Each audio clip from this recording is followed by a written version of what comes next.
Veteran Toronto police detective, now retired Hank Idsinga, has written a memoir.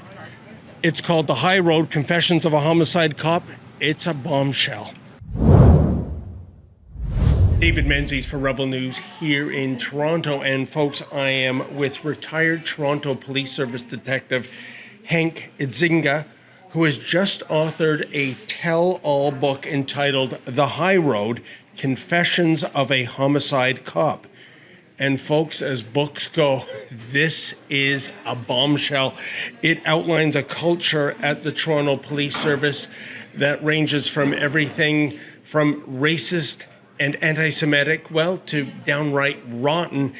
And that might explain the kind of behavior we've seen out in the streets of Hogtown these past 2.5 years. And Hank, I got to tell you, in your career, you were so well respected.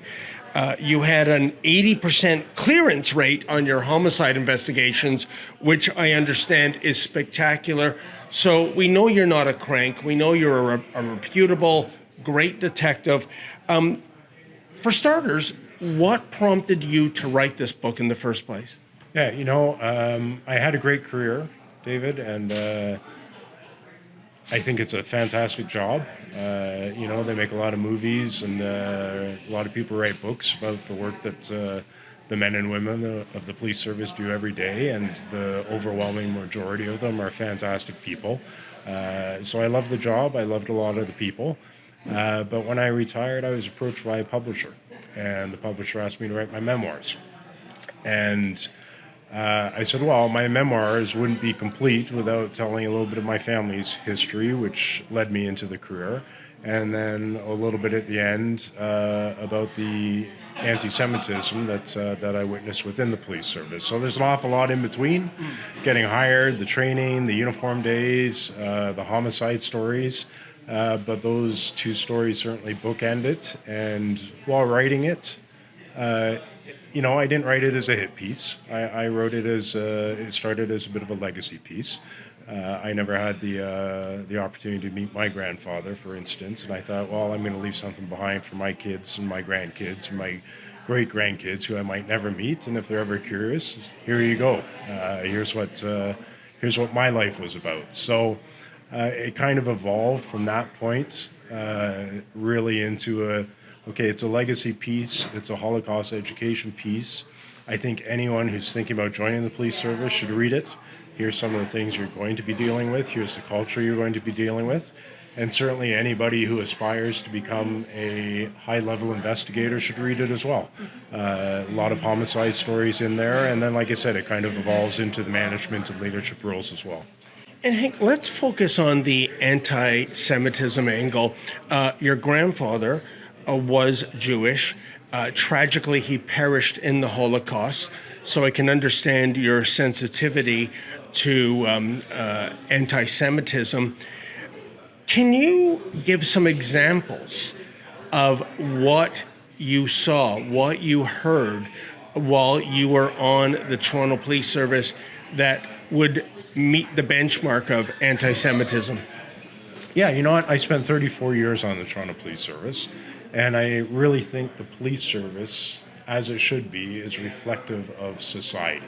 So if people in society are anti-Semitic or homophobic or misogynist, you're going to get that in the police service no matter what. So I think we've all seen, the casual jokes that people tell, and certainly heard and saw a lot of that through the years. And, people not knowing my background maybe spoke a little bit more freely than they would have.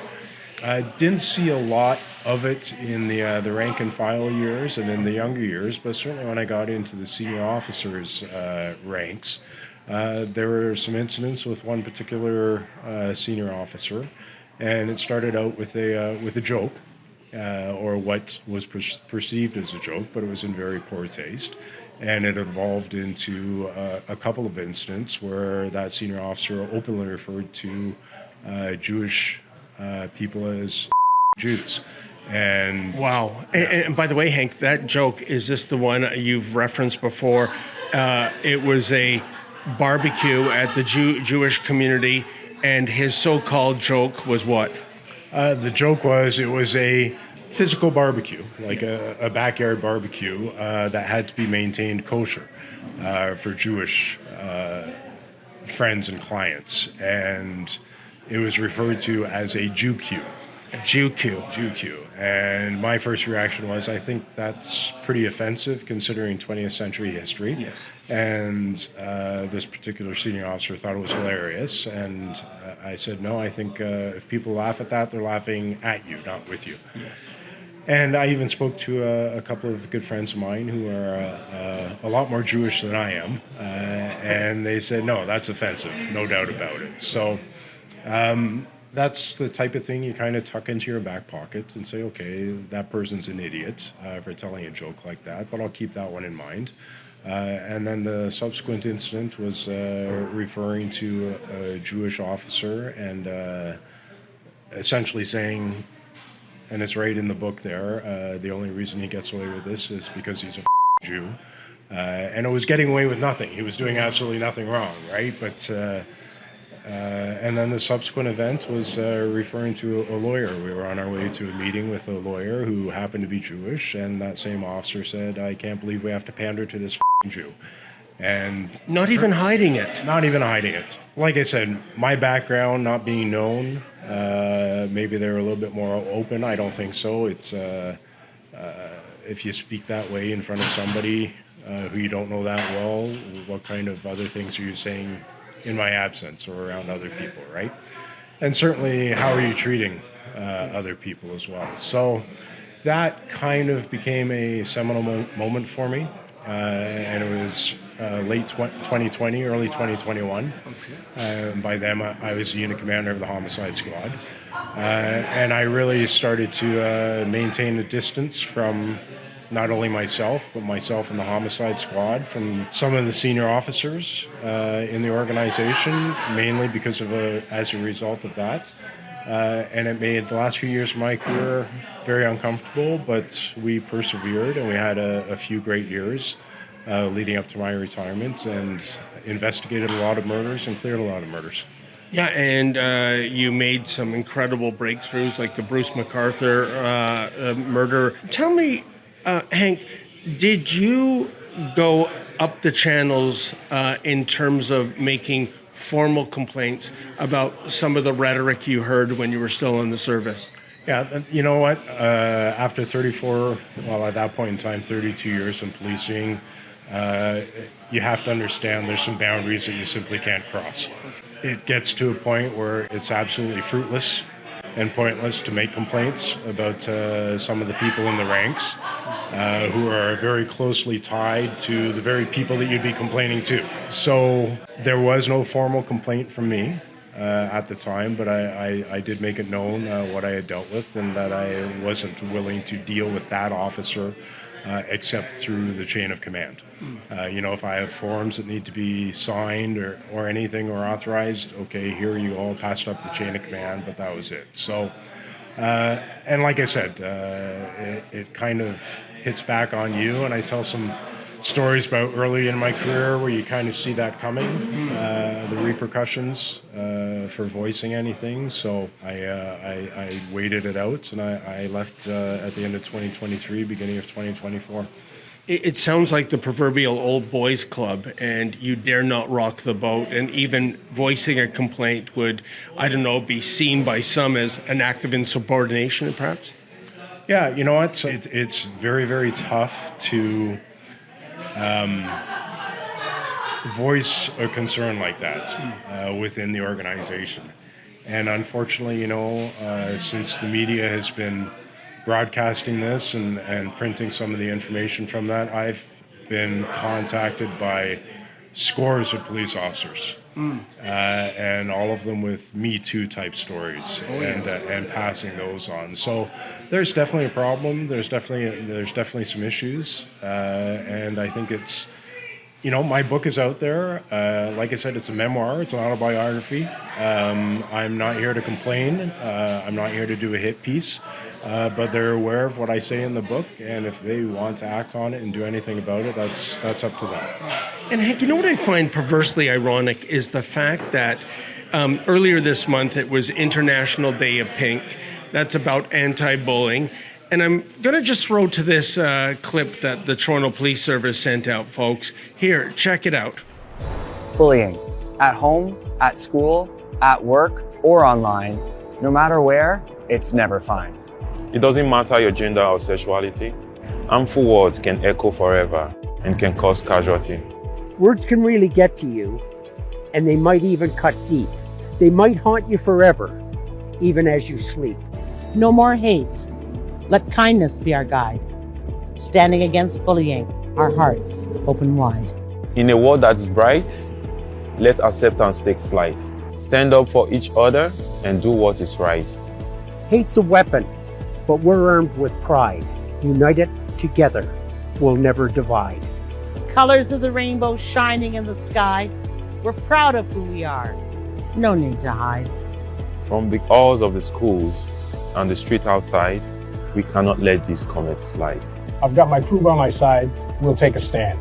With allyship in our hearts, we're hand in hand.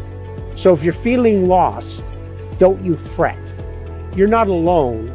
Your allies are your safety net. And together, we can stop bullying now. So there you go, in rhyming couplets, no less. It's a sermon about bullying is not nice, don't be a bully. And yet it sounds to me that this is a public relations facade, because within the service, they turn a blind eye to bullying. Yeah, you know what? I don't like to personally classify it as bullying because I don't get bullied. But certainly people within the organization behave tyrannically towards people in lower ranks. There's certainly some exclusion. We even saw it in investigative work sometimes, not allowing the young constables to be part of briefings and whatnot. And my attitude always was, I want them in the briefings. I want fresh minds. I want fresh energy working on this as well. So, like I said, I think it's a real cultural issue, and I think several civilian reviews of policing in the last several years. The Epstein report here in Toronto, the Nova Scotia massacre report. There was an OPP investigation into the OPP, and every single one of them has said, get away from this paramilitary hierarchical structure where you really stifle free thought, you really stifle people's comfort level with speaking out when they do see wrongdoing, and it's going to take some time, but that's how you solve the problem.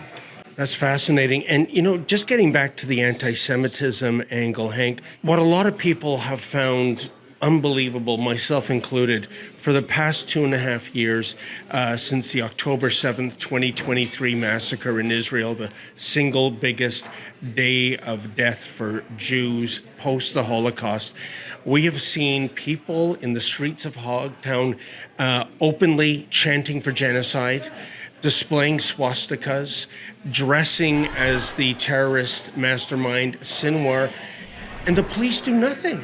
And, well, actually, I'm going to correct myself, Hank. On chilly days, they'll deliver Timbits and coffee, because I guess it gets a little taxing when you're spending a lot of energy chanting death to the Jewish people.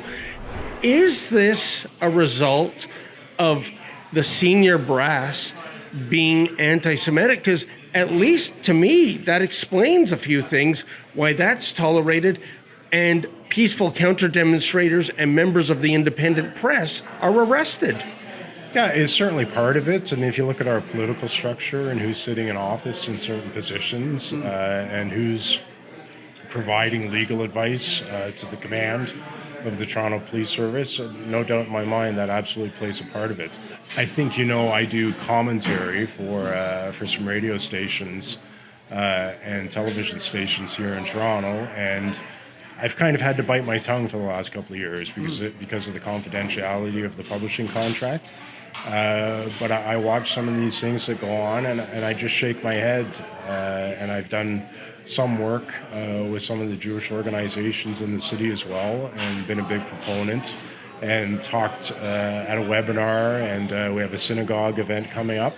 Because people all want to know, why are the police not doing anything? So this may shed a little bit of light on it. I mean, if you look at all this activity that you described, that's been happening for the last 2.5 years, and it's crazy that you've probably been arrested more than anybody else, right? It's which is, believe me, inside I'm crying. Yeah, which is just insanity to me. So I've seen a little bit of improvement the last month and a half. On the behalf of the Toronto Police Service, but the men and women who are on the ground out there, I think they're sick and tired of it too, but they need that direction. Go out there, and here's what we're going to do. We're not going to put up with it anymore. What is your opinion of Chief Myron Demkiw? And supplementary, if you were in an alternative universe, the chief of police for Toronto, how would you have handled these hate fests that we see happening even to this day on a weekly basis? Yeah, I think they've very quickly crossed the line from freedom of expression and freedom of assembly into offenses such as intimidation, inciting hatred, public incitement of hatred. I mean, you could go on and on. Breach of the peace, causing a disturbance. It should have been shut down on day one. Yes. And I actually think there's some regret on the part of the police service that they haven't shut it down since day one, because now they have to deal with the repercussions of it, and of course the enormous cost to the city of Toronto and the taxpayers for constantly having to babysit these protesters. Do you think the police have taken a huge reputation hit given their actions, or I should say in this case, inactions? Yeah, I do think that they have, and it's really too bad to see. Like I said, there's a lot of good people out there, a lot of good police officers out there, and sometimes when you're watching the coverage of the protests, you can see the frustration even on their faces. Yeah. And police officers really like nothing more than catching the bad guy and putting those handcuffs on, and into the paddy wagon you go, and away we go, right? And we're maintaining the peace. It's not about maintaining the peace between the police and the protesters. It's about maintaining the peace between the protesters and the public. And sadly, that's kind of been lost. And like I said, I think over the last month and a half, we're slowly getting back to that. And I just hope to see that continue to improve and see the enforcement level up. Yeah, my opinion, Hank, has always been there is a disconnect between the man and woman on the beat trying to do proper policing and a overly politicized police brass. And I think that's where the problem is. And that leads me to this question. What was your reaction when a couple of months ago Project South was announced? This made international news. Police officers involved in theft, fraud, conspiracy to commit murder. Did that come as a shock to you, or maybe not, given some of your experiences? I was surprised. I wasn't shocked. I was at home. I remember being at home and the phone rang, and it was a reporter from another news agency. And they said, "Have you heard about this? This is coming down the pipes." And I'm like, "I haven't heard a thing. I don't know what you're talking about." And then about an hour later, I believe it was the Globe and Mail that first broke the story. And I just turned to my wife, and I usually do my media commentary from home, online. And I turned to my wife and I said, "I guess I'm going into the radio station tomorrow." And sure enough, my producer called me and said, "You got to come in tomorrow.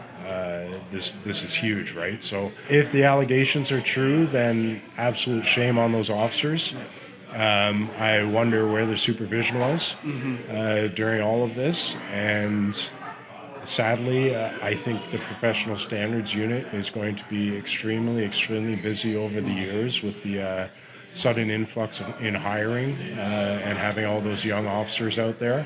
They're going to have their hands full. And it'll be really interesting to see where those Project South charges end up, whether there's more charges laid, whether there's more misconduct charges laid under the provincial legislation. And of course, the Inspector General of Policing has been tasked with doing an overall look at corruption in police services across the entire province.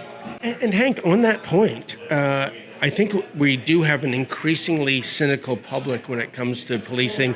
And of course, the complaint here is, hey, we have police investigating police. Will indeed justice be rendered if these suspects are found guilty or are guilty? Yeah, you know what? And that's a tough issue. Police investigating police. If not the police, who is going to investigate them? It's not within the SIU's mandate, and the Inspector General does have an investigative staff, but certainly not large enough where they can come in and conduct an investigation like Project South was, which required all of the professional standards folks up at York Region and all of the professional standards folks in Toronto Region working together to conduct that investigation and make those arrests. So if the public is not confident, and it's always a problem with police investigating police, then perhaps it's time for a new investigative agency in the province. And the question becomes, how do you staff that?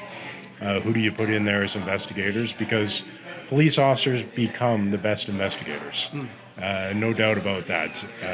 Even when compared to private investigators, the successful private investigators that you see out there are usually retired police officers, right? It's really the proper form to conduct that craft and get those credentials and really become the best investigators. So it's a really interesting conundrum. If we do create a unit like that, where do we staff it from, and what is their mandate going to be? Hank, let's dwell on the police culture at the Toronto Police Service. I think there's agreement that something is deeply flawed. How does one go about changing the culture? Is it actually removing the existing brass and doing a wholesale replacement, or are there other methods? Yeah, you know what? I think absolutely has to start at the top. Whether removing them is the answer, or whether establishing better oversight, changing some of the processes, the promotional processes, and internally, and also as well as command level processes, right, where the chief and the deputies are selected by the Police Services Board.